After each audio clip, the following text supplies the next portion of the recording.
تم تم میرے کمرے میں کیا کر رہی ہو؟ تالیہ کو اپنے کمرے میں دیکھ کر شاہنواز غصے سے بولا، میں وہ یہ کتاب لینے آئی تھی، دراصل اسائنمنٹ بنانے کے لیے۔ تم ہوتی کون ہو میرے کمرے میں گھسنے والی؟ تالیہ اسے اپنے سر پر دیکھ کر ڈرتے ہوئے بولی، مگر شاہنواز نے اس کی بات کاٹ دی۔ میں نے تمہیں منع کیا ہے کہ میری چیزوں کو مت چھیڑا کرو۔ جب بھی میرے کمرے میں آتی ہو کچھ نہ کچھ ضرور چوری کرتی ہو۔ ایسی کوئی بات نہیں ہے، میں نے ایک ہی کتاب لی تھی، وہ بھی تمہیں واپس کر دی تھی۔ اس طرح مجھ پر الزام تراشیاں کرنے کی ضرورت نہیں۔ تالیہ بھی تن کر سامنے آئی تھی۔ بہت زبان چل رہی ہے تمہاری، اور یہ تمہارے ہاتھ میں کیا ہے؟ شاہنواز نے اس کے ہاتھ کو پکڑ کر اپنے سامنے کیا جو اس نے پیچھے اپنی کمر پر چھپایا ہوا تھا۔ وہ اپنے ہاتھ میں پکڑی کتاب کو چھپانے کے لیے پیچھے ہوئی، مگر شاہنواز نے اس کی طرف لپک کر تالیہ کا ہاتھ پکڑا۔ وہ اپنی طاقت کا زور لگا کر ہاتھ کو چھڑانے کی کوشش کر رہی تھی، مگر شاہنواز نے زبردستی اس کے ہاتھ کو مروڑ کر کتاب چھین لی۔ الزام نہیں، سچ ہے، اس نے کتاب تالیہ کے چہرے کے سامنے لہرا کر کہا تو وہ بے بس ہو گئی۔ مجھے تم بہت ناپسند ہو، اس لیے میری نظروں کے سامنے مت آیا کرو۔ شاہنواز کے لہجے میں بے حد کڑواہٹ تھی جسے وہ بخوبی محسوس کر سکتی تھی۔ ہاتھ چھوڑو میرا، وہ اپنی کلائی کو چھڑوانے کی کوشش کرتے ہوئے بولی تھی۔ آئندہ میرے کمرے کا رخ مت کرنا، میرا بس چلے تو اس دنیا سے ہی رخصت کر دوں، مگر میں یہی کر سکتا ہوں۔ شاہنواز اسے کھینچ کر باہر لے آیا تھا اور کمرے سے باہر نکال کر غصے سے بولا۔ تالیہ ہر بار کی طرح آج بھی اس کی نفرت اور حقارت بھرے لہجے اور رویے کو برداشت کرنے پر مجبور تھی۔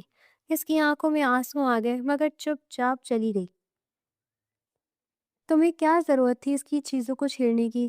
کتنی بار روکا ہے اسے تنگ مت کیا کرو۔ نازش بیگم کے لہجے میں تشویش تھی۔ میں صرف ایک بک ہی لینے گئی تھی، مجھے اس کی کتابوں سے اسائنمنٹ بنانے میں بہت مدد ملتی ہے، اس لیے، اور ویسے بھی میں واپس رکھ دیتی ہوں، اس سے پتہ تک نہیں چلتا۔ منحوس کہیں کا، وہ روان سی ہو گئی۔ تم اسے 8 سال بڑا ہے، شرم کرو، تمہیں بڑھاتا بھی تو ہے۔ نازش بیگم نے ٹوکا تو وہ بھڑک اٹھی۔ آپ کو پتہ بھی ہے کہ وہ مجھے کلاس میں کتنا بے عزت کرتا ہے، یہ تو میں ہوں جو برداشت کرتی ہوں۔ اب بس بہت ہوا، کم از کم رشتے کا ہی لحاظ کر لو۔ وہ اسے ڈانٹتے ہوئے بولی، کون سا رشتہ؟ کس رشتے کی بات کر رہی ہیں آپ؟ وہ صرف آپ کے شوہر کا بیٹا ہے، نہ تو آپ کا بیٹا ہے اور نہ ہی میرا بھائی۔ تالیہ نے رنجیدہ لہجے میں کہا۔ ہاں اب چپ کر جاؤ۔ نازش بیگم ان دونوں کی لڑائی سے بہت پریشان تھی۔ وہ اکثر اپنی بیٹی کو محض شاہنواز کی خاطر ناراض کر دیتی تھی کہ شاید وہ نازش بیگم کا سگی ماں نہ سہی مگر کسی بڑے کی طرح ادب اور احترام کر لے، مگر یہ کام شاہنواز کے لیے ناممکن تھا۔ وہ اپنی سوتیلی ماں کو کسی طرح عزت کے قابل نہیں سمجھتا تھا، اسے لگتا تھا کہ وہ اس کی خوشیوں کی قاتل تھی۔ یہ تو کوئی بات نہ ہوئی کہ میں آپ کی اس سو کالڈ بیوی کی بیٹی سے شادی کر لوں، محض آپ کی خوشی کی خاطر یہ جھوکم اپنے سر لے لوں۔ شاہنواز نے ہمیشہ کی طرح اپنے باپ کے سامنے تیکھے لہجے میں بات کی تو وہ تل بلا کر رہ گئے، مگر بظاہر خاموشی کا مظاہرہ کیا تھا۔ صرف میری خوشی کی خاطر نہیں، اس جائیداد کے لیے جو تمہیں چاہیے، اکبر علی نے بیٹی کی دکھتی رگ پر رکھ کر کہا تھا۔ یہ بہت شرم کا مقام ہے میرے لیے کہ جس جائیداد پر صرف آپ کی اولاد کہا گئے، اس جائیداد کی خاطر آپ کی اولاد دوسروں کی محتاج ہو۔ کیا آپ کی بیوی کی لاڈلی کو لڑکوں کی کمی پڑ گئی ہے جو اسے میرے گلے باندھ رہے ہیں یا اسے تمام جائیداد کا وارث بنا کر پیش کر رہے ہیں؟ شاہنواز غرایا، بس بہت ہوا، مزید کوئی بکواس نہیں سنوں گا تمہاری۔ اگر شادی نہیں کرنی ہے تو ٹھیک ہے، ورنہ بحث بند کرو۔ اکبر صاحب بھی دو ٹوک انداز میں بولے تو شاہنواز تیش میں باہر نکل گیا۔ اکبر علی جانتے تھے کہ وہ لوٹ کر یہیں آئے گا، اسے اپنے انسٹیٹیوٹ کو آگے پڑھانے کے لیے پیسوں کی ضرورت تھی جسے وہ اپنے خواب کی تعبیر سمجھ کر مکمل طور پر تعمیر کرنا چاہتا تھا۔ اکبر علی نے اپنی پسند کو چھوڑ کر اپنے گھر والوں کی مرضی سے شاہدہ بیگم سے شادی کی تھی جسے کینسر تھا۔ شاہدہ اس کی پھوپھی زاد کزن تھی جسے سب گھر والے آخری کچھ وقت میں خوشی اور اطمینان کے ساتھ زندگی کے رنگوں سے ہمکنار کرنا چاہتے تھے، اور ایسا ہی ہوا۔ وہ شادی کے بعد چند سال ہی جی سکی۔ اکبر علی نے اسے ہر حق سے نوازا تھا، حالانکہ وہ اپنی کلاس فیلو نازش کو پسند کرتا تھا، مگر اس نے اپنی ذمہ داری کو بخوبی نبھایا تھا۔ شاہنواز 7 سال کا تھا جب اس کی ماں گزر گئی تھی۔ وہ اپنی ماں سے بہت محبت کرتا تھا جسے بھولنا بہت مشکل تھا، مگر اس کی ماں کی موت کا ذمہ دار بھی وہ اپنے باپ اکبر علی کو سمجھتا تھا۔ آج شاہنواز کی اس سوچ نے بغاوت کا روپ دھار لیا تھا، جسے کسی پودے کی طرح بڑا کرنے اور پالنے میں اس کی پھوپھی سائمہ کا ہاتھ تھا، جسے سہرش ہمیشہ سے ناپسند تھی، اس لیے سائمہ کبھی بھی اسے اپنی بھابھی بنانے کے حق میں نہیں تھی۔ یہی وجہ تھی کہ اپنے دل میں پنپتی نفرت کو شاہنواز کے لب و لہجے میں منتقل کرنے میں کوئی کسر نہیں چھوڑی تھی۔ شاہنواز نے اپنی سوتیلی ماں سہرش اور اس کی بیٹی کو تنگ کرنے کا کوئی موقع نہیں چھوڑا تھا۔ یہ کیا کیا تم نے؟ اندھے ہو؟ تالیہ یونیورسٹی جا رہی تھی جب اس نے چائے کا آخری گھونٹ پینے کے لیے کپ اٹھایا، جب شاہنواز نے جاتے ہوئے اپنی کونی اسے ماری تھی۔ تالیہ کے سارے کپڑے خراب ہو گئے اور وہ چلا اٹھی۔ تمیز سے بات کرو، اتنی اوقات نہیں ہے تمہاری جو تم مجھ سے یہ چیخ کر بات کرو۔ وہ تالیہ سے زیادہ اونچی آواز میں بولا، تو اسی قابل ہو اور میری اوقات کی بات مت کرو ورنہ۔ سہرش بیگم ہمیشہ کی طرح گھبرا گئی، مگر اکبر صاحب نے ان دونوں کو ڈانٹا، بس کرو دونوں، ہر وقت گھر کو جنگ کا میدان بنا دیتے ہو۔ تالیہ بے ساختہ چپ ہو گئی، مگر شاہنواز نے اس کے برعکس اطمینان سے اپنے کالے چشمے آنکھوں پر لگائے اور باہر نکل گیا۔ دیکھیں، اس نے جان بوجھ کر میرے ساتھ ایسا کیا ہے تاکہ میں اپنے پہلے لیکچر کو مس کر دوں۔ تالیہ نے بے بسی سے اپنے چائے سے بھیگی قمیض کی طرف اشارہ کیا۔ کچھ نہیں ہوتا، جاؤ جلدی سے کپڑے چینج کرو، سہرش بیگم نے دھیمے لہجے میں ٹالتے ہوئے کہا تو وہ پاؤں پٹکتی اندر چلی گئی تھی۔ کچھ تو ایسا کرنا ہوگا کہ یہ معاملہ اب بس سلجھ ہی جائے، اکبر علی نے ان دونوں کو دیکھ کر دل ہی دل میں کہا تھا۔ آج تمہاری بہن بہت دیر سے آئی ہے، سب خیریت ہے نا؟ پروفیسر امتیاز نے کوریڈور میں کھڑے ہو کر شاہنواز سے کہا۔ شاہنواز کے چہرے پر طنزیہ مسکراہٹ آ گئی۔ ہاں، شاید سو رہی تھی۔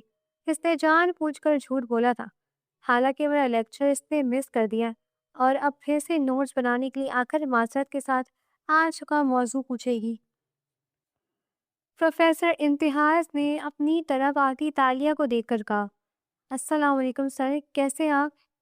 تالیہ نے آ کر ڈرتے ہوئے کہا۔ وہ اس کے ساتھ کھڑے شاہنواز کو پہچان نہیں پائی تھی کیونکہ اس کی تالیہ کی جانب پیٹھ تھی، مگر قریب آ کر ٹھٹک گئی۔ وعلیکم السلام، میں ٹھیک ہوں، مگر آپ تو ٹھیک ہے نا؟ آج بہت دیر کر دیا آپ نے۔ وہ ہمیشہ کی طرح سنجیدگی کے ساتھ اپنے مخصوص انداز میں بولے، جی سر، وہ میں دیر کر کے کیوں آئی ہو؟ پڑھائی میں دل نہیں لگتا تو پیسے ضائع مت کرو، گھر بیٹھ کر پوگو دیکھو پوگو، یا پھر جلدی سے کہیں شادی کر لو۔ اس سے پہلے کہ تالیہ کچھ کہتی ہے، شاہنواز نے اس کی بات کاٹ کر مذاق اڑایا، مگر اس کے چہرے پر بلا کی سنجیدگی تھی۔ پروفیسر امتیاز اس کے چہرے کو دیکھ کر حیران ہوئے اور اپنی ہنسی دبائی تھی۔ ایسی بات نہیں ہے سر، میں نکل ہی رہی تھی کہ میرے زیادہ بحث مت کرو اور جا کر ریکارڈ لیکچر چیک کرو۔ اگر کچھ پڑھنا ہی ہے تو اپنے لیم ایکسکیوزز بند کرو اور کچھ پڑھ لکھ لو۔ شاہنواز نے ایک بار پھر اس کی بات کاٹی تو وہ جوش میں اسے گھورنے لگی۔ ہاں مس تالیہ، جا کر لیکچر چیک کریں اور پھر کوئی بات سمجھ نہ آئے تو شاہنواز سے مدد لے سکتی ہیں، ویسے بھی یہ تو تمہاری فیملی ہے نا؟ پروفیسر امتیاز نے بھی تائید کی۔ جی سر، میں جا کر چیک کرتی ہوں، وہ خود پر قابو پا کر بولی اور وہاں سے چلی گئی۔ خدا غارت کرے اس بندے کو، آخر کیا بگاڑا ہے میں نے اس کا جو کہیں بھی مجھے چین سے نہیں رہنے دیتا۔ وہ آگے جاتے ہوئے بڑبڑاتی رہی۔ اسے شاہنواز پر بہت غصہ تھا۔ تالیہ کا بس نہیں چلتا تھا کہ اسے جان سے مار ڈالے، مگر وہ اپنی ماں کی خاطر صبر کر لیتی تھی۔ شاہنواز تو اپنے باپ کی خاطر بھی اسے نہیں بخشتا تھا۔ میں اور سہرش سرفراز کی طرف لاہور جا رہے ہیں، گھر کا خیال رکھنا اور تالیہ کے ساتھ لڑائی مت کرنا۔ اکبر صاحب نے بیٹے کو بلا کر اطلاع دی۔ کیوں، سب خیریت ہے؟ سرفراز انکل کو کیا ہوا؟ وہ ہاسپٹل میں ایڈمٹ ہے، ہارٹ اٹیک ہوا ہے، دل کا بائی پاس کروایا ہے، تو اپنی لاڈلی کو بھی ساتھ ہی لے جائے نا۔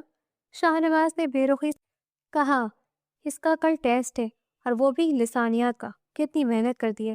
بس کرے، اب پھر اس کی تعریف میں شروع مت ہو جائے۔ کوئی محنت نہیں کرتی ہے، پڑھائی ہر کوئی کرتا ہے، وہ کوئی انوکھی نہیں جو یونیورسٹی جا کر کچھ پڑھ لیتی ہے۔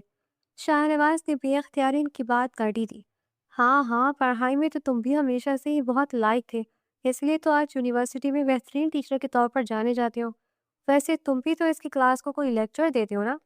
اکبر صاحب نے بیٹے کی تعریف کے ساتھ جانکاری حاصل کرنا ضروری سمجھا۔ شاہ نواز نے خفیف انداز میں ایک آہ بھری اور منہ پھیر لیا۔ تم پڑھائی میں ہمیشہ سے بہت تیز تھے، اس لیے تو اتنی جلدی انگلش لٹریچر میں ایم فل کرنے کے بعد تمہیں یونیورسٹی میں اس جاب کی آفر ہوئی تھی۔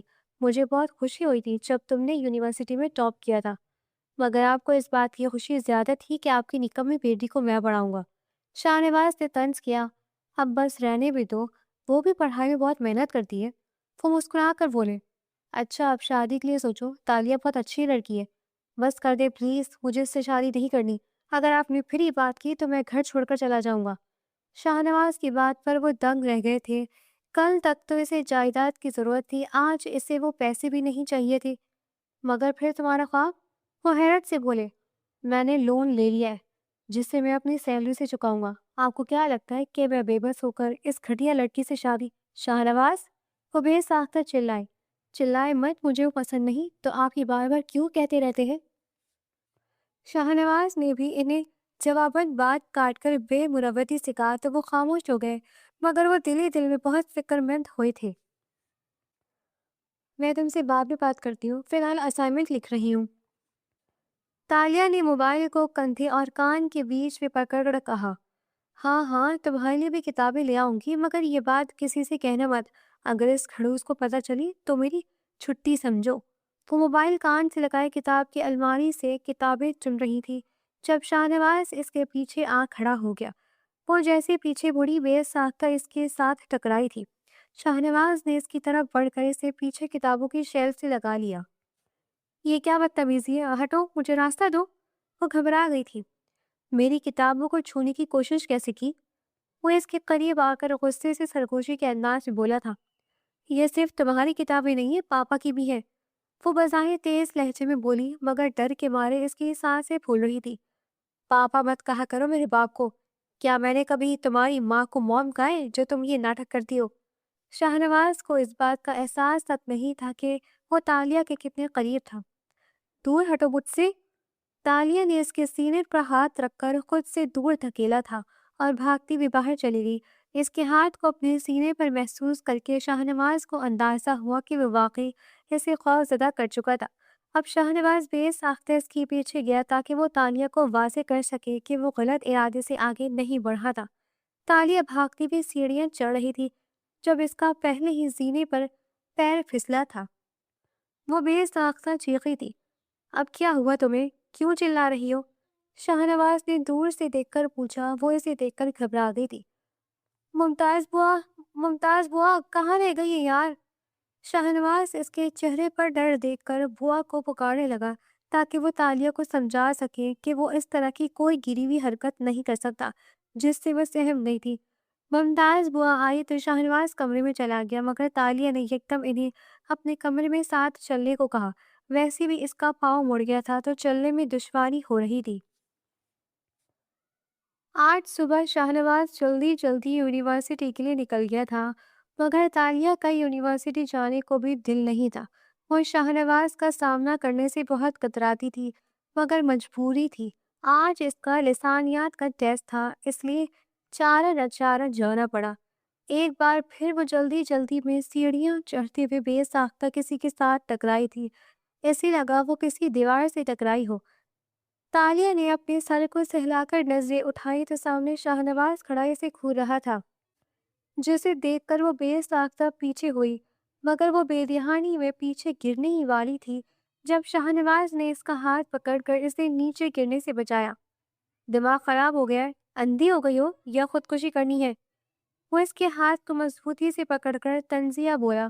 وہ اس کے سہارے سیڑھیوں پر لٹک رہی تھی، اگر شاہ نواز اس کا ہاتھ چھوڑ دیتا تو وہ واپس جا کر نیچے گرتی، مگر شاہ نواز نے اسے اپنی طرف کھینچ کر بچا لیا تھا۔ اب دور ہٹو مجھ سے، چھپا کی گئی ہو؟ شاہ نواز نے بے ساختہ اسے خود سے دور دھکیل کر یاد دلایا تھا کہ یہ محض اسے بچانے کی کوشش تھی۔ وہ غصے سے آنکھ بگولا ہو گئی۔ شاہ نواز آگے نکل گیا تو وہ اسے پیچھے سے گھورتی رہی، ہر طرف اسے ہی رہنا ہے، آخر پیچھا کیوں نہیں چھوڑ دیتا میرا؟ وہ غصے سے بڑبڑائی تھی۔ ڈاکٹر صاحب کیا ہوا میرے بابا کو؟ وہ ٹھیک تو ہے نا؟ شاہنواز کو جیسے ہی پتا چلا کہ اکبر صاحب کو ہارٹ اٹیک ہوا ہے، وہ یونیورسٹی سے بھاگتا ہوا اسی کی سپیڈ سے گاڑی دوڑا کر ہاسپٹل پہنچا تھا۔ ڈاکٹر کو آئی سی یو سے نکلتے دیکھ کر ان کی طرف لپک کر پوچھا تھا، جی طبیعت تو بہتر ہے لیکن کوشش کرے کہ ان سے کوئی ایسی بات نہ کرے کہ وہ ڈپریس ہو جائے۔ مطلب اکبر صاحب کو خوش رکھنے کی کوشش کریں تاکہ انہیں کوئی ٹینشن نہ ہو۔ ڈاکٹر کی بات پر وہ شرمسار ہوا۔ آج صبح ہی وہ اپنے باپ سے شادی کی بات پر تکرار کر رہا تھا، جبکہ اکبر صاحب بضد تھے کہ وہ تالیہ سے شادی کریں تاکہ ان کی یہ ذمہ داری نپٹ جائے۔ شاہنواز سر اسبات میں ہلا کر اپنے باپ کے پاس آ کر ان کے پہلو میں بیٹھ گیا۔ آخر ہے کون اس بھری دنیا میں ان کے سوا میرا؟ میں آپ کے بنا خود کو بہت تنہا سمجھتا ہوں بابا۔ شاہنواز نے باپ کے ہاتھ کو اپنے ہاتھوں میں لے کر اقرار کیا تھا۔ وہ آنکھیں بند کیے مسکرا رہے تھے۔ انہیں یقین تھا کہ شاہنواز ان سے بہت محبت کرتا تھا، اس لیے اکبر صاحب کو یہی ناٹک کر کے بیٹے کو راضی کرنا پڑا تھا۔ مگر شاہنواز یہ نہیں جانتا تھا کہ اس کا باپ واقعی اسے راضی کرنے میں کامیاب ہوا تھا، کیونکہ وہ اپنے بیٹے کی رگ رگ کو جانتا تھا۔ شاہنواز جتنا سخت دل دکھتا تھا ویسا ہرگز نہیں تھا۔ وہ دل سے بہت نرم تھا، اس لیے باپ کے لیے جذباتی ہو جاتا تھا۔ تالیہ اکبر، آپ کا نکاح شاہنواز علی ولد اکبر علی باعوض حق مہر سکہ راج الوقت 5 کروڑ، کیا آپ کو قبول ہے؟ مولوی صاحب کے سوال پر تالیہ اندر ہی اندر کانپ گئی تھی، کیونکہ وہ جانتی تھی کہ یہ نکاح محض اکبر صاحب کی خواہش کے مطابق ہوا تھا، ورنہ شاہنواز علی اس سے حد سے زیادہ ناپسند کرتا تھا۔ ویسے بھی باہر آنے سے کچھ دیر پہلے بھی تالیہ کو دھمکی دے چکا تھا کہ اس نام نہاد شادی کے بعد وہ اپنا حال دیکھ کر بہت پچھتائے گی۔ تالیہ کے دل کو کھٹکا لگا ہوا تھا کہ شاہنواز علی جانے کیا حشر کرے گا، مگر وہ اپنی ماں کی خاطر خاموشی سے راضی ہوئی تھی۔ تالیہ اکبر، آپ کا نکاح شاہنواز علی ولد اکبر علی باعوض حق مہر سکہ راج الوقت 5 کروڑ، کیا آپ کو قبول ہے؟ مولوی صاحب نے ایک بار پھر پوچھا تو سہرش بیگم نے اس کے ہاتھ پر اپنا ہاتھ رکھ کر توجہ دلائی تھی۔ جی قبول ہے۔ تالیہ جیسے نیند سے جاگی تھی، مگر شاہنواز اس کی ہاں سن کر من ہی من میں حیران ہوا تھا۔ اب جو کچھ بھی ہوگا دیکھا جائے گا، یا میرے مالک مجھ کو ہمت دینا۔ تالیہ نے کمرے میں آ کر دعا کی۔ وہ بہت ڈری ہوئی تھی شاہنواز کے غصے اور غضبناک رد عمل سے، اب اسے اللہ ہی بچا سکتا تھا۔ یہ لو تمہارے لیے پھول۔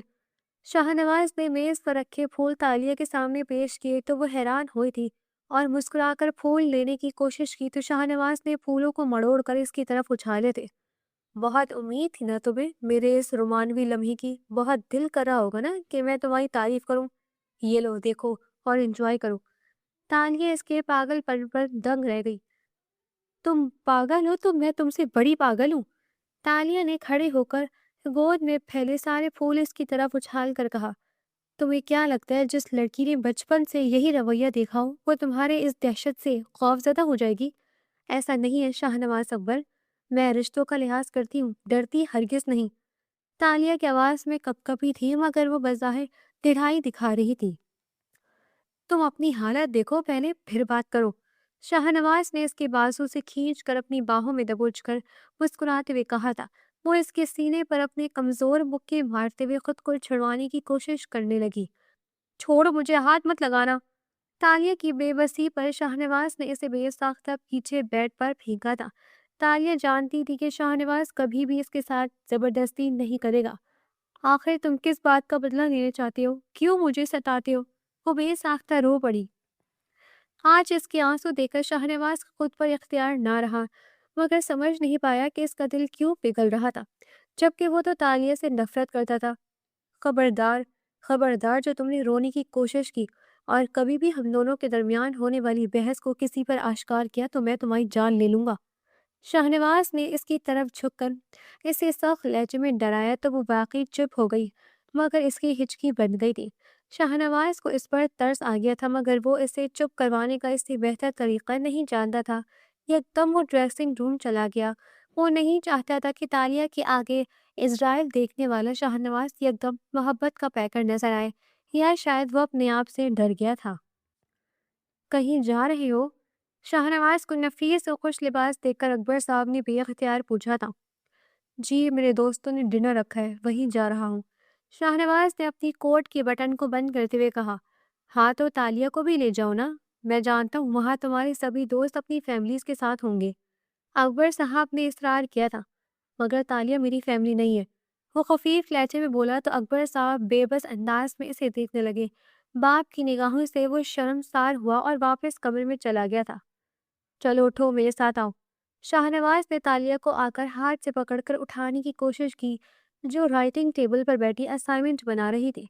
مگر کہاں، میں تو اسائنمنٹ بنا رہی ہوں جو آپ نے کہا۔ وہ بیزاری سے بولی، تمہیں کوئی ضرورت نہیں کسی اسائنمنٹ کی، ابھی میرے ساتھ باہر چلو، بابا کی خواہش ہے تمہیں بھی ڈنر پارٹی میں ساتھ لے جاؤ۔ شاہنواز نے اسے کھینچ کر کرسی سے اٹھایا تھا، مگر شاہنواز میری حالت دیکھے میں بالکل ریڈی نہیں ہوں، وہ بے چارگی سے اپنے بکھرے بالوں کو دیکھ کر بولی تھی، مگر شاہنواز کو اس کے خوبصورت چہرے سے ویسے ہی چڑ تھی۔ اب وہ اسے مزید آراستہ ہونے کے لیے نہیں کہہ سکتا تھا۔ وہ جانتا تھا کہ تالیہ ذرا سی بناؤ سنگھار سے پرکشش دکھتی تھی، جس کی خوبصورتی سے ہر کوئی متاثر ہو جاتا تھا۔ تمہیں بندے سنورنے کی کیا ضرورت ہے، تم ایسے ہی ٹھیک ہو، وہ خفیف لہجے میں بولا اور اسے ساتھ لے کر دوستوں کی محفل میں پہنچ گیا۔ شاہنواز کے دوستوں کی پارٹی میں پہنچ کر واقعی ہکا بکا رہ گئی۔ تالیہ کبھی اس طرح کی محافل میں نہیں گئی تھی۔ وہ اپنے دوستوں کے ساتھ زیادہ سے زیادہ کسی ریسٹورانٹ میں بیٹھ کر کھانا کھاتی یا ان کے ساتھ آؤٹنگ پر جاتے ہوئے کوئی مووی دیکھ لیتی تھی، اس سے زیادہ کچھ نہیں۔ یہاں شاہنواز کے دوست بہت رنگین مزاج تھے، جن کے ساتھ آئی عورتیں بھی بہت زیادہ برہنہ لباس میں نظر آ رہی تھی۔ کسی نے جینز کے ساتھ کروپ ٹاپ پہنا ہوا تھا تو کسی نے سلیو لیس آستین کی قمیص اور کسی نے ساڑی جن کا خم تک آیا تھا۔ آریہ نے انابی رنگ کی لمبی قمیص کے ساتھ چوڑی دار پاجامہ پہنا ہوا تھا، جس کے ساتھ سلک کا دوپٹہ تھا۔ یہ سوٹ بھی اسے سہرش بیگم نے زبردستی پہننے کو کہا تھا کہ نئی نئی شادی ہوئی ہے، اپنے پہننے اوڑھنے کا خیال رکھو۔ تالیہ نے ماں کی خوش رکھنے کے لیے کپڑے بدل لیے تھے اور اپنے بالوں میں ایک ننھی سی کلپ لگا کر خود کو مختصر سا آراستہ کیا تھا، مگر وہ خود کو اس پارٹی میں بہت ادھورا محسوس کر رہی تھی۔ اسے لگا کہ کپڑے نہ صحیح، میک اپ تو کرنا ہی چاہیے تھا۔ اوہ تو یہ تمہاری بیوی ہے، ویسے بہت حسین ہے، شاہنواز کے دوست نعمان نے اسے للچائی ہوئی نظروں سے دیکھ کر کہا۔ تانیہ کو اس کا یہ انداز پسند نہ آیا۔ ویسے شاہنواز، تم جس قدر خوش لباس ہو، تمہاری وائف اس قدر ہی خستہ حال نظر آتی ہے، نعمان کی بیوی نے شوہر کی تعریف پر جل کر کہا تھا۔ بالکل ویسے ہی جیسے نعمان بھائی فٹ ہونے کے ساتھ آپ جیسے انفٹ وائف کے ساتھ نہیں جچتے۔ تالیہ کے جواب پر مسز نعمان غصے سے آگ بگولا ہو گئی۔ شاہنواز ایکسکیوز کرتے ہوئے تالیہ کو ہاتھ سے پکڑ کر سائڈ میں لے آیا۔ یہ کیا طریقہ ہے بات کرنے کا؟ تم کیا یہاں جھگڑا کرنے آئی ہو؟ وہ سرگوشی کے انداز میں مگر بہت غصے سے بولا۔ تالیہ نے دونوں ہاتھوں کو سینے پر باندھ کر بے رخی سے منہ پھیر لیا۔ اب بالکل خاموش رہنا، ہرگز بات مت کرنا، وہ دھیمی آواز میں چہرے پر مسکراہٹ رکھ کر بولا، مگر تالیہ جانتی تھی یہ مسکراہٹ لوگوں کے لیے تھی۔ واہ بھئی، یہاں کونا پکڑ کر رومانس ہو رہا ہے، ماہین نے انہیں ایک دوسرے کے قریب لے کر کہا تو سب ہنسنے لگے۔ شاہنواز بظاہر مسکرائے تھا، مگر تالیہ نے تو بالکل بھی کوئی تاثر دینا ضروری نہ سمجھا۔ وہ شاہنواز کے ہاتھ سے گاڑی کی چابی لے کر باہر نکل گئی۔ شاہنواز نے اس وقت دھیان نہ دیا، مگر وہ اپنے دوست کے ساتھ بات ختم کر کے اسے نظروں ہی نظروں میں ڈھونڈنے لگا تھا۔ وہ کہیں نہ دکھی تو شاہنواز کو بہت غصہ آیا تھا۔ تمہیں شاہنواز کو بتانا چاہیے تھا کہ اس کا دوست تمہیں پریشان کر رہا تھا، مجھے یقین ہے کہ وہ اسے معاف نہیں کرتا بلکہ سب کے سامنے پیٹ دیتا۔ تالیہ نے روحان سی ہو کر رات کی پارٹی میں ہونے والی روادات ماں کو سنائی تو وہ الٹا اسی پر غصہ ہوئی۔ مام پلیز، آپ کو پتہ ہے وہ باہر آ کر الٹا مجھ پر غصہ ہوا کہ میں بنا بتائے باہر کیوں آ گئی۔ وہ اپنی نم آنکھوں کے کونوں کو صاف کرتے ہوئے بولی، تو تم نے شاہنواز کو بتانا تھا نا کہ باہر جاتے ہوئے رفیق طاہر نے تمہیں تنگ کیا اور تم نے اسے تھپڑ مار دیا۔ اب اگر وہ اسے کچھ الٹا سیدھا بتا دے گا تو تم کیا کہو گی؟ سہرش بیگم پریشان کن لہجے میں بولی، میں بتا دوں گی کہ اس نے میری چنری کو چھوا تھا۔ وہ بہت تشویش سے بولی، مگر اپنی خاموشی پر اب خود تالیہ بھی پچھتا رہی تھی۔ خیر، صبح ہی صبح خود کو ہلکان مت کرو، جلدی یونیورسٹی پہنچو، تمہیں دیر ہو رہی ہے۔ سہرش بیگم کے کہنے پر وہ مجبوراً یونیورسٹی کے لیے نکل گئی۔ وہ جانتی تھی شاہنواز اسے یونیورسٹی میں بھی نہیں چھوڑے گا۔ تالیہ کے لیے زندگی مشکل سے مشکل ترین ہوتی جا رہی تھی۔ اس کے لیے آگے آنکھ پیچھے کنواں کسی مثال تھی۔ وہ اپنی ماں کو اگر کچھ کھل کر بتاتی تھی تو ان کی پریشانی سے پچھتاتی تھی۔ اپنی دوست سے تو وہ دل کی ہر بات کرتی تھی، مگر نائلہ کے بس میں سوائے سننے کے کچھ نہیں تھا، کیونکہ وہ بے بس لڑکی ایک غریب گھر سے تعلق رکھتی تھی۔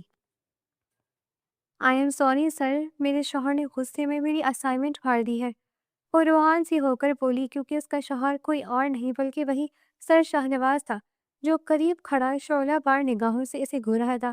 کل رات اس نے تالیہ کو اسائنمنٹ نہیں بنانے دی تھی اور اسے اپنے ساتھ ایک دوست کی پارٹی میں لے گیا، اور اب اس نے جان پوچھ کر کلاس سے اسائنمنٹ کا پوچھا تھا تاکہ بھری کلاس میں اس کو بے عزت کر سکے۔ وہ اس کے پاپا کی دوسری بیوی کی بیٹی تھی جو صرف شاہنواز کو شدید نفرت تھی، اور اب وہ اس بات کا بدلہ اس معصوم پر غصہ نکال کر لے رہا تھا۔ خود کو بچانے کے لیے اچھا جھوٹ بولا ہے آپ نے، کلاس سے باہر جا کر کھڑی ہو جائے، سر شاہنواز دھاڑ کر بولا۔ پوری کلاس کے سامنے اس بے عزتی پر تالیہ روتی ہوئی کلاس کے باہر کھڑی ہو گئی۔ 1 گھنٹے بعد وہ باہر نکلا تو تالیہ اپنے سینئر لڑکی کے ساتھ کھڑی گپے ہانک رہی تھی، جس پر اس نے غصے سے پاگل ہوتے تالیہ کو تھپڑ مارنے کے لیے ہاتھ اٹھایا تھا، مگر تالیہ کی چیخ چاروں طرف گونجنے لگی تھی۔ شاہنواز نے زہر کا گھونٹ پی کر اپنی مٹھی بیچ لی تھی اور آگے نکل گیا۔ تالیہ نے نظر اٹھا کر اسے پیچھے سے جاتا ہوا دیکھا تھا۔ کچھ علم ہے تمہاری بیوی نے مجھے کتنا بے عزت کیا تھا؟ رفیق طاہر نے شاہنواز سے ملتے ہی کہا۔ میں سمجھا نہیں، شاہنواز نے تعجب سے کہا۔ پارکنگ ایریا میں وہ میرے دوستانہ انداز پر غصہ ہو گئی تھی، حالانکہ میں نے بہت معذرت کی، لیکن وہ تو بھڑک گئی تھی۔ شاہنواز کے پیروں تلے سے آگ لگ گئی تھی۔ وہ بنا کچھ کہے اپنے آنکھوں کے جلال کو چھپانے کے لیے کالے چشمے پہن کر گاڑی میں بیٹھ گیا تھا اور گاڑی سٹارٹ کر لی تھی۔ وہ جانتا تھا رفیق طاہر ایک آوارہ مزاج انسان تھا جو تعریفوں اور خوش آمد کے ذریعہ عورتوں کے قریب رہنے کی کوشش کرتا تھا، اس لیے فی الحال اس نے کچھ نہ کہنے میں ہی عافیت جانی تھی۔ رفیق طاہر کو لگا تھا کہ وہ تالیہ کے ساتھ لڑائی کرے گا، نتیجتاً تالیہ اس کی طرف متوجہ ہو جائے گی، کیونکہ وہ عام طور پر عورتوں کو یوں ہی اپنی طرف متوجہ کرتا تھا۔ جب کسی عورت پر اپنا شوہر یا فیانسے رفیق طاہر کے ساتھ برا برتاؤ کرنے پر ڈانٹتا تھا تو واپس رفیق طاہر سے ہی دوستی کر لیتی تھی۔ پارکنگ میں تمہارے اور رفیق کے درمیان کیا بحث ہوئی تھی؟ شاہنواز نے گھر آتے ہی تالیہ پر غصہ کیا۔ تالیہ کوئی جواب دیے بنا ہی ڈریسنگ روم میں چلی گئی تھی۔ میں تم سے کچھ پوچھ رہا ہوں، شاہنواز نے اپنی واسکٹ کو بیڈ پر پھینک کر غصے سے کہا، مگر وہ پھر بھی نظر انداز کر کے چلی گئی۔ تمہیں شرم نہیں آتی میرے ساتھ اس طرح کا رویہ رکھتے ہوئے؟ شاہنواز تالیہ سے زیادہ خود پر غصہ تھا، اس لیے وہ بنا سوچے سمجھے اس پر چلا رہا تھا۔ شاید وہ چاہتا تھا کہ تالیہ اسے سچ سچ بتائے، مگر تالیہ یونیورسٹی میں ہونے والی بحث کے بعد شاہنواز سے بات نہیں کر رہی تھی اور نہ ہی 2 دن سے یونیورسٹی گئی تھی۔ کیا چاہتی ہو آخر؟ تمہاری منطق کیا ہے؟ تالیہ واپس کمرے میں آئی تو شاہنواز نے اسے بازو سے کھینچ کر کہا۔ وہ بے ساختہ اس کے سینے سے ٹکرائی تھی۔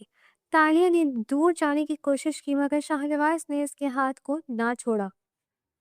چھوڑے مجھے، میں بات نہیں کرنا چاہتی، وہ نظریں پھیر کر بولی تھی۔ اس کی آنکھوں سے 2 موتی چھلک کر شاہنواز کے ہاتھ پر گرے تو تالیہ بے بس ہو گئی، حالانکہ وہ اپنی بے بسی اس پر ظاہر نہیں کرنا چاہتی تھی مگر مجبور تھی۔ آپ کے دوست نے نہیں بتائے کہ میں نے اسے تھپڑ مارا تھا؟ تالیہ نے روندھی ہوئی آواز میں کہا۔ میں تمہارے منہ سے سننا چاہتا ہوں کہ کیا ماجرا تھا۔ تالیہ سمجھ نہیں پائی کہ شاہنواز غصے میں ہے کہ نہیں، اور غصے میں ہے تو وہ غصہ کس کے لیے تھا۔ ہاں، مگر وہ ڈری ہوئی تھی کہ شاہنواز اسے ہی قصوروار سمجھے گا۔ وہ میری تعریف کرتے ہوئے میرے دوپٹے کو بار بار چھو رہا تھا، اس لیے میں نے اسے تھپڑ مارا۔ میں نے آپ سے کہا تھا کہ میں نہیں جاؤں گی، مگر آپ نے مجھے ڈھنگ کے کپڑے بھی نہیں پہننے دیے، وہ اپنی آنکھوں کو رگڑ کر بولی۔ خارے پانی کا دریا آنکھوں کے بند توڑ کر بہنے لگا، جو کئی دنوں سے اس کے اندر کسی سیلاب کی طرح مچل رہا تھا، جسے وہ اب روک نہیں پا رہی تھی۔ شاہنواز تالیہ کو اس قدر روتے دیکھ کر مضطرب ہو گیا۔ اسے لگتا تھا تالیہ بہت ہمت والی سخت دل لڑکی تھی، مگر وہ آخر کار لڑکی تھی جو آج شاید اس کے رویے کے آگے ہار گئی تھی۔ میں جانتی ہوں موم نے آپ کے بابا سے شادی کر کے بہت غلط کیا، مگر میں بالکل ملوث نہیں، میں انجان تھی، یا شاید تب میں بہت چھوٹی تھی۔ وہ بلک بلک کر رونے لگی۔ شاہنواز حیران ہو کر اسے مسلسل دیکھ رہا تھا۔ وہ جانتا تھا کہ رفیق طاہر نے اس کے ساتھ بدتمیزی کی تھی، کیونکہ وہ گھر آنے سے پہلے اسی ریسٹورنٹ جا کر CCTV فوٹیج دیکھ آیا تھا، محض تالیہ کی حقیقت جاننے کے لیے۔ مگر وہ رفیق طاہر کو دیکھ کر غصے سے غضبناک ہوا، سیدھا اسے آفس میں جا کر سب کے سامنے پیٹ آیا تھا۔ اسے خود پر غصہ آیا کہ وہ کیسا انسان ہے جو اپنی بیوی کو تحفظ نہیں دے سکتا، الٹا اس کے لیے عدم تحفظ کا باعث بن گیا تھا۔ تالیہ اپنے آپ کو اس کی نظروں کے دائرے میں محسوس کرتے ہوئے گھبرا گئی تھی، اس لیے یک دم اٹھ کر واش روم چلی گئی۔ شاہنواز نے اسے کچھ نہیں کہا، شاید اسے اندازہ ہی نہ تھا کہ کسی لڑکی کو کیسے منایا جاتا ہے، اس لیے چپ تھا۔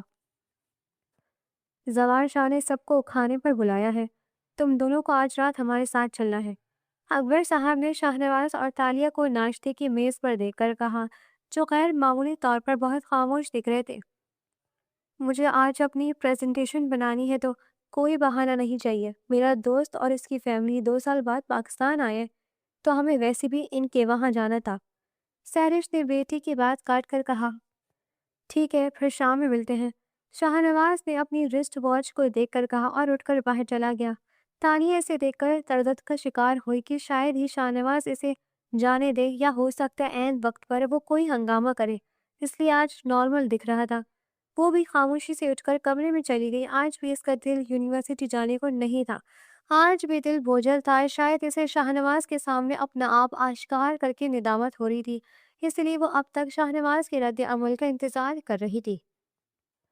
شاہنواز کو لڑائی کرنے کی صحیح مگر تالیہ کے ساتھ رہنے کی اس قدر عادت ہو چکی تھی کہ وہ یہ جان ہی نہیں پایا تھا کہ تالیہ کے کچھ یونیورسٹی نہ آنے سے وہ خود کو ادھورا سا محسوس کر رہا تھا۔ وہ یہ بات خود بھی نہیں جانتا تھا کہ اس نفرت کے جذبات میں جانے کب اس کے ساتھ کا عادی ہو چکا تھا اور تالیہ سے محبت کرنے لگا تھا۔ واپس آ کر وہ خلاف معمول فیملی کے ساتھ جانے کے لیے تیار ہونے لگا۔ تالیہ نے اس کے لیے کپڑے پریس کروا کر رکھ دیے تھے اور یہ بات اسے گھر کی ملازمہ نے بتائی تھی جب وہ اس کے ڈریسنگ سینس کو داد دے رہا تھا۔ واہ ممتاز بوا، آپ ہمیشہ سے جانتی کہ مجھے کب کس وقت کیا پہننا ہے، میرے لیے کپڑوں کا انتخاب ہمیشہ درست اور بہترین کرتی ہے۔ ارے نہیں بیٹا، پہلے یہ کام بڑی بیگم صاحبہ کرتی تھی، اب ہمیشہ تالیہ بیٹی کرتی ہے، مجھے کیا معلوم کہ آپ کو کیا پسند ہے کیا نہیں۔ ممتاز بوا کے جواب پر شاہنواز لاجواب ہو گیا تھا، مگر آج وہ آئینے کے سامنے اپنے خاکی رنگ کے 2 پیس سوٹ کو دیکھ کر تالیہ کو داد دے رہا تھا۔ تالیہ نے خود دہانی رنگ کی پیشواز پہن رکھی تھی جس کے ساتھ چوڑی دار پاجامہ تھا۔ وہ دوپٹے کے ساتھ شال پہننا لازمی سمجھتی تھی۔ ہمیشہ دعوتوں پہ تالیہ خود کو اچھی طرح کور کر کے رکھتی تھی تاکہ سب کے درمیان وہ خود کو مطمئن محسوس کرے۔ شاہنواز اسے دیکھ کر ایک لمحے کے لیے پلک جھپکنا بھول گیا تھا، مگر اظہار کرنا وہ بھی تالیہ کے لیے شاہنواز کی انا کو گوارا نہ تھا، اس لیے تالیہ کی نظر اٹھاتے ہی باہر چلا گیا۔ ڈنر کے ارینجمنٹ سمندر کے کنارے پر کیے گئے تھے اور وہاں بہت سے لوگ جمع تھے۔ تو انگلش لٹریچر میں ایم فل کرنے کے بعد بیوی کو بھی اسی سبجیکٹ پہ پڑھا رہے ہو، ویسے یہ واقعی رومانٹک ہے، شاہنواز کو دیکھ کر زوار شاہ نے مسکراتے ہوئے کہا۔ تب وہ اس بات پر واقعی آج متوجہ ہوا تھا کہ تالیہ اور اس کے بیچ بہت سی باتیں مشترکہ تھیں، اور تو اور یہ PhD کرنے کی تیاری کر رہا ہے۔ اکبر صاحب نے بیٹے کی قابلیت کو سراہا تھا۔ یقیناً پھر تو تالیہ بھی PhD کرے گی، مسز زوار مسکرا کر بولی تو شاہنواز نے مڑ کر تالیہ کو دیکھا جو زوار شاہ کی بیٹی کے ساتھ کنارے پر بیٹھی ٹھنڈی ہوا کے باعث کانپ رہی تھی۔ ڈنر پر آتے ہی مسز زوار نے اس کے کندھوں سے شال اتار کر لاؤنج میں رکھ دی تھی۔ تالیہ سب کو بہت پسند آئی تھی۔ شاہنواز نے بے حد خاموشی سے آ کر شال تالیہ کے کندھوں پر پھیلا دی۔ وہ ارم زوار کی نظروں کا تعاقب کرتے ہوئے سمجھ گیا تھا کہ ارم زوار تالیہ کو مستقل گھور رہا تھا، جس کی وجہ سے وہ خود کو غیر محفوظ محسوس کر رہی تھی۔ تھینک یو، تالیہ نے شال کو پکڑ کر بے ساختہ کہا، مگر شاہنواز کو دیکھ کر چپ ہو گئی۔ واہ بھائی، تم دونوں کا رومانس، کیا بات ہے، ویسے تم دونوں کی جوڑی بہت خوب ہے۔ زوار شاہ کی بیٹی نے مسکراتے ہوئے دونوں کی تعریف کی۔ شاہنواز اور تالیہ ہکا بکا رہ گئے۔ رومانس سب ڈھونگ ہے، تالیہ دل ہی دل میں طنز کیا۔ کیا واقعی ہم دونوں ساتھ ساتھ اچھے لگتے ہیں؟ شاہنواز نے تالیہ کو دیکھ کر سوچا تھا۔ ایک نظر دونوں نے ایک دوسرے کو دیکھا، مگر اگلے ہی پل نظر چرا لی۔ اب وہ دونوں ایک دوسرے کو چھپ چھپ کر چور نظروں سے دیکھنے لگے تھے۔ کھانا لگ چکا ہے، آئیں آپ بھی کھانا کھا لیں، ارحم نے معنی خیز لہجے میں کہا، جیسے وہ تالیہ کو تاڑ رہا تھا، جبکہ شاہنواز اس کی نظروں میں تالیہ کے لیے ان جذبوں کو دیکھ کر سمجھ گیا تھا کہ وہ تالیہ میں کچھ زیادہ ہی دلچسپی لے رہا تھا۔ بیٹا شاہنواز کے لیے بھی کھانا لے آؤ۔ سہرش نے اسے شاہنواز کی طرف متوجہ کیا جو تالیہ کو ہی دیکھ رہا تھا۔ آج تو وہ تالیہ کی چشموں پوشی کو برداشت نہیں کر پا رہا تھا۔ وہ ارحم کے ساتھ ہنس بول رہی تھی، اسے یہ برداشت نہ تھا کہ وہ ہنسے بولے، مگر آج وہ سمجھا تھا کہ شاہنواز تالیہ کی توجہ کا حقدار شاید صرف خود کو سمجھتا تھا۔ تالیہ کھانا نکالتے ہوئے بھی ارحم سے باتیں کر رہی تھی۔ آپ کے لیے کھانا، تالیہ شاہنواز کے سامنے کھانے کی پلیٹ دیتے ہوئے بولی۔ کھانے کی پلیٹ لیتے ہوئے دونوں کے ہاتھوں نے ایک دوسرے کا لمس محسوس کیا۔ تالیہ نے بے ساختہ ہاتھ کھینچا۔ شاہنواز کو اچنبھا لگا کہ وہ کم از کم آج اس طرح ہاتھ نہ کھینچتی، مگر آخر ان دونوں کے درمیان رشتہ ہی کیا تھا؟ اتنے فاصلوں کے باوجود بھی تالیہ اس کا لحاظ کر رہی تھی۔ یہ شاہنواز کے لیے غنیمت تھا۔ وہ اس وقت اپنی انا کو بھی اس کی ایک نظر کی خاطر قربان کر چکا تھا، مگر یہ بات شاہنواز سمجھنے سے قاصر تھا کہ یہ واقعی محبت تھی۔ شاہنواز کو یوں رفیق کے آفس جا کر اسے پیٹنا نہیں چاہیے تھا۔ تم تو اس کی بیوی ہو یار، تمہیں شاہنواز کو سمجھانا چاہیے۔ اس قدر غصہ؟ شاہنواز کے دوست ریحان کی بیوی نے کال کر کے تالیہ کو اسے سمجھانے کا کہا، مگر تالیہ خود یہ سب سن کر حیران تھی۔ میں سمجھی نہیں، رفیق کو شاہنواز نے کیوں مارا تھا؟ تالیہ نے حیرت سے کہا۔ اب بس بھی کرو، اتنی بھی کیا بے خبری؟ شاہنواز نے رفیق کو تمہاری وجہ سے مارا، اور تم کہہ رہی ہو تمہیں اپنے شوہر نے نہیں بتایا؟ یہ تو ناممکن ہے۔ مسز ریحان نے طنز کیا۔ میں واقعی نہیں جانتی، سچ کہہ رہی ہوں۔ اچھا تو سنو، رفیق نے تنگ کیا تھا یا کچھ مذاق کیا تھا؟ اسی وجہ سے شاہنواز نے اپنے دوست رفیق طاہر کو پیٹا اور اسے وارن کرایا تھا کہ اگر اس نے تالیہ سے معافی نہیں مانگی تو وہ کل صبح کا سورج نہیں دیکھے گا۔ تالیہ کو اس کی بات پر یاد آیا کہ رفیق طاہر نے فون کر کے اس سے معافی مانگی تھی۔ تب اسے لگا تھا کہ وہ تھپڑ کا اثر تھا، مگر آج اصل حقیقت جان کر وہ ششدر رہ گئی تھی۔ شاہنواز نے میری خاطر ایسا کیا، مگر کیوں؟ وہ زیر لب بولی اور کافی دیر تک اس بات پر بھروسہ کرنے کی کوشش کرتی رہی۔ میں تھوڑی دیر میں پہنچ رہا ہوں، مجھے آدھا گھنٹہ دے۔ شاہنواز کی آواز سن کر تالیہ نے بے ساختہ کتاب بند کی اور یکدم باہر کی جانب دوڑی۔ اسے ڈر تھا کہ کہیں پھر وہ کتابوں کی چوری کرتے پکڑی گئی تو آج اس کی خیر نہیں۔ شاہنواز موبائل پر بات کرتے ہوئے اندر لائبریری میں آیا، جسے اس نے خود اپنے ہاتھوں سے سجایا تھا۔ وہ دونوں بے ساختہ ٹکرائے تھے۔ شاہنواز نے بے اختیار سے پکڑا۔ وہ حیرت سے اسے دیکھنے لگی۔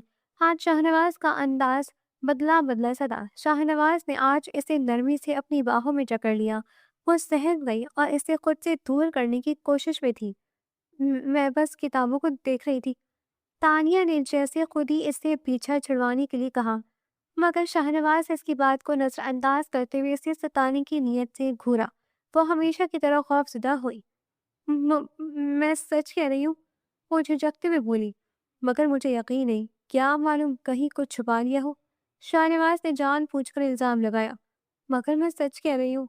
تالیہ نے اپنے آپ کو چھڑوا کر دونوں ہاتھوں کو کھول کر دکھایا تھا۔ تم نے مہندی لگائی ہے؟ شاہنواز نے اس کی لال ہتھیلی کو اپنے ہاتھوں میں لے کر کہا تھا۔ تالیہ نے اپنے دھڑکتے دل پر قابو پانے کی کوشش کی جو اس کی قربت کی وجہ سے اپنی رفتار بڑھا کر دھڑکنے لگا تھا۔ ہاں، کل نشا کی مہندی تھی تو میں نے بھی مہندی لگوائی تھی۔ وہ اپنے ہاتھوں کو چھڑوا کر پیچھے ہوئی۔ شاہنواز اسے نروس دیکھ کر محفوظ ہوا، مگر تالیہ نے اپنے کمرے کا رخ کیا۔ اسے کیا ہو گیا؟ آج کل اس کی باتوں پر اتنا کیوں دھڑکتا ہے؟ تالیہ نے کمرے میں آ کر اپنے دل پر ہاتھ رکھ کر کہا، وہ اتنا قریب کیوں آنے لگا ہے؟ شاید مجھ سے پیار کرنے لگا ہے۔ وہ خود ہی سوال کر رہی تھی اور خود ہی جواب دے رہی تھی۔ اسے سمجھ نہیں آ رہا تھا کہ شاہنواز کے سامنے کیسے جائے۔ جس شخص کے ساتھ 22 سال تک صرف لڑائی جھگڑا رہا، اب بھلا اس کے ساتھ دوستانہ انداز میں وہ کس طرح بات کرے گی؟ تالیہ کو سوچ کر ہی پریشانی ہونے لگی۔ شاہنواز کا حال بھی ایسا ہی تھا کہ محبت اور پیار سے بات کرنا اس کے لیے مشکل تھا، مگر وہ تالیہ کے محاکمہ میں اس قدر گرفتار ہوا تھا کہ اسے دیکھ کر شاہنواز کا خود پر اختیار نہیں رہتا تھا اور بے ساختہ اس کی جانب کھینچا چلا جاتا تھا۔ شاہنواز کی بننے والے اسکول میں آگ لگ گئی ہے اور وہ ابھی تک گھر نہیں آیا۔ میرا فون بھی نہیں اٹھا رہا۔ پتہ کرو کہاں ہے، جلدی، مجھے میری بیٹی کی خبر چاہیے۔ اکبر صاحب موبائل کان سے لگائے کسی سے کہہ رہے تھے۔ تالیہ تشویش میں پڑ گئی۔ موم سب خیریت ہے نا؟ کیا ہوا ہے شاہ نواز کو؟ وہ سہرش بیگم کی طرف آ کر بولی۔ نہیں سب ٹھیک ہے، تم غلط سمجھ رہی ہو، ایسا کچھ نہیں۔ وہ اطمینان سے بولی۔ آپ مجھ سے کیوں چھپا رہی ہیں؟ بابا جان فون پر کس سے بات کر رہے تھے؟ میں نے سن لیا ہے۔ تالیہ کی آواز لرز رہی تھی۔ وہ پریشانی کے مارے سسکنے لگی تھی۔ سہرش بیگم نے چائے ٹرے پر رکھی اور بنا کچھ کہے اندر چلی گئی۔ تالیہ نے شاہ نواز کو فون کیا مگر اس کا فون بند تھا۔ وہ مزید فکر مند ہوئی، اسے لگا آج وہ پھر سے ہار جائے گی۔ کتنے دن ہو گئے، اب وہ مجھے ڈانٹتا بھی نہیں، مجھے تک بھی نہیں کرتا، برا بھلا کہنا چھوڑ دیا تھا، کیا وہ مجھے چھوڑنے والا تھا؟ وہ پریشانی کے بارے اپنے گمان پالنے لگی۔ اکبر صاحب اور سہرش بیگم اسے کچھ بتا نہیں رہے تھے۔ وہ کمرے میں ہی چکر لگاتی رہی۔ واہ جب بس ایک بار میرے مالک میری دعا قبول کر لے، میں اس سے اب ناراضگی ختم کر دوں گی، پلیز پلیز پلیز۔ وہ مستقل دعائیں کر رہی تھی، اسے پتہ ہی نہیں چلا کب اس کی آنکھیں بھیگ گئی اور کب دبے قدموں شاہ نواز کمرے میں آ گیا تھا۔ وہ خوشگوار حیرت سے تالیہ کو دیکھ رہا تھا۔ سب ٹھیک ہے، کچھ نہیں ہوا فرحات کو؟ شاہ نواز کی آواز پر وہ بے ساختہ پیچھے مڑی اور اس کے سینے سے لگ گئی۔ شاہ نواز آپ کہاں رہ گئے تھے؟ مجھے چھوڑ کر کہاں گئے تھے؟ وہ روتے ہوئے بھاری آواز میں کہنے لگی۔ شاہ نواز اس کی فکر مندی پر حیران ہوا۔ میں ٹھیک ہوں، تمہیں چھوڑ کر جانا ناممکن ہے۔ تالیہ کو خود سے الگ کر کے شاہ نواز نے اطمینان سے کہا۔ فرحات اندر اسکول میں تھا، وہ نہیں مل رہا تھا، اس لیے میں اسے ڈھونڈ رہا تھا، مگر بابا فون پر میرا بیٹا کہہ رہے تھے۔ وہ اپنے آنسو صاف کرتے بولی تھی۔ ہاں فرحات کو بھی وہ اپنا بیٹا ہی بتاتے ہیں، تم جانتی تو فرحات ہر چیز کا ہم سے زیادہ خیال رکھتا ہے، تو ہمیں بھی تو اس کی قدر ہونی چاہیے نا۔ تالیہ کو یاد نہ تھا کہ فرحات ان سب کے لیے کبھی ملازم نہیں تھا، وہ اس گھر کے فرد کی طرح ہی رہتا تھا۔ ہاں مگر وہ اب شاہ نواز کے اسکول میں رہتا تھا جو اس نے یتیم اور بے سہارا بچوں کے لیے بنوایا تھا۔ مجھے معلوم نہ تھا کہ تم میری غیر موجودگی میں مجھے اتنا یاد کرتی رہو گی، شاہ نواز نے اسے چھیڑتے ہوئے کہا۔ آپ کو کیا لگتا ہے کہ میں آپ کے مرنے کی دعائیں کرتی ہوں؟ ایسا نہیں ہے، میں آپ کی لمبی عمر کی دعائیں کرتی ہوں۔ وہ ناراضگی سے بولی۔ لیکن یہ اچانک بدلاؤ کہاں آیا؟ وہ حیرانی سے مسکرایا۔ کیونکہ آپ ہوں گے تو میں آپ سے گن گن کر بدلے لوں گی نا۔ وہ شاہ نواز کے شرٹ کے بٹن سے کھیلتے ہوئے بولی تھی۔ بدلے؟ ہاں مگر ایک شرط پر۔ وہ اس کے بالوں کو سنوار کر بولا۔ وہ کیا؟ تمہیں پہلے مجھے معاف کرنا ہوگا، میں نے واقعی تمہیں بہت ستایا ہے۔ شاہ نواز کے منہ سے معافی کا لفظ سن کر وہ حیران ہوئی، مگر اگلے ہی لمحے بے ساختہ ہنسی تھی۔ کیا ہوا، کیوں ہنس رہی ہو؟ شاہ نواز نے اس کے کندھوں پر ہاتھ رکھ کر پوچھا تھا۔ آپ آج مسکرا رہے اور مجھ سے معافی بھی مانگ رہے ہیں؟ ہاں کیونکہ اب میں سمجھ چکا ہوں کہ میرے دل و دماغ میں پلنے والی بدلے کی آگ کو میں نے کسی کے کہنے پر خود بھڑکایا تھا۔ حالانکہ یہ غلط تھا، مگر بہت دیر سے ہی صحیح مجھے یہ سمجھ آ گئی ہے کہ تم معصوم ہو اور تمہاری موم بھی بے قصور ہے۔ شاہ نواز کی بات پر تالیہ نے اس کے کندھے پر سر ٹکا لیا تو وہ سمجھ گیا کہ اس نے پچھلی ساری باتوں کو بھول کر نئی زندگی کی شروعات کر دی تھی۔ یہ کہانی من مانیت دراصل انا غلط فہمیوں اور رشتوں کی پیچیدگیوں کو ایک گہری عکاسی ہے، جہاں شاہ نواز کا کردار بظاہر سخت، تلخ اور ظالم دکھائی دیتا ہے، مگر حقیقت میں وہ اپنے ماضی کے زخموں اور دوسروں کی بھری ہوئی نفرت کا شکار تھا۔ اس کی سب سے بڑی کمزوری یہی تھی کہ اس نے بغیر سچ جانے ایک معصوم لڑکی پر اپنا غصہ اتارا جو قابل تنقید ہے، جبکہ تالیہ کے کردار بے حد مضبوط، صابر اور باوقار ہے، جو ہر ظلم سہ کر بھی رشتوں کا احترام کرتی رہی، جو قابل تعریف ہے۔ لیکن اس کی خاموشی کہیں نہ کہیں ناانصافی کو بڑھاوا بھی دیتی ہے۔